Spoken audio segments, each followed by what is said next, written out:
സദസ്സിന് നമസ്കാരം. കൊറോണ കാലം കൊണ്ട് വീട്ടിൽ നിന്ന് ബോറടിച്ചു അല്ലേ? ഞാനൊരു കഥ പറയട്ടെ. എല്ലാവർക്കും കഥ കേൾക്കാൻ ഇഷ്ടമല്ലേ?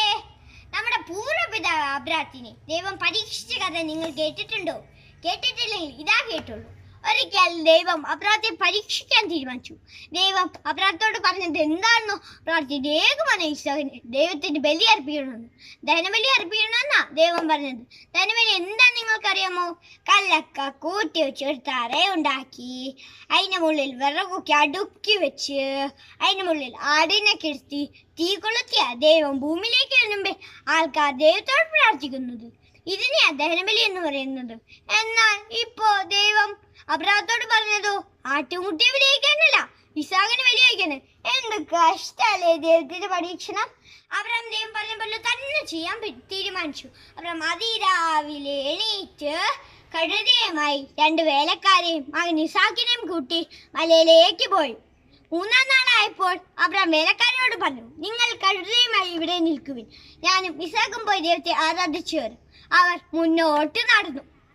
ഇസാഖ് അബ്രാത്തെ വിളിച്ചു, അപ്പാ അപ്പാ. എന്താ മണി? അബ്രാം വിളി കേട്ടു.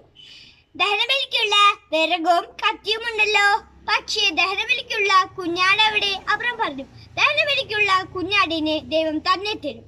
അവൻ ദൈവം പറഞ്ഞ സ്ഥലത്തെത്തിയപ്പോൾ അബ്രാം കല്ലക്ക കൂട്ടി വെച്ച് തറയുണ്ടാക്കി, അതിൻ്റെ മുകളിൽ വിറകൊക്കെ അടുക്കി വെച്ച്, അതിൻ്റെ മുകളിൽ ഇസാഖിനെ ബന്ധു ചേർത്തി.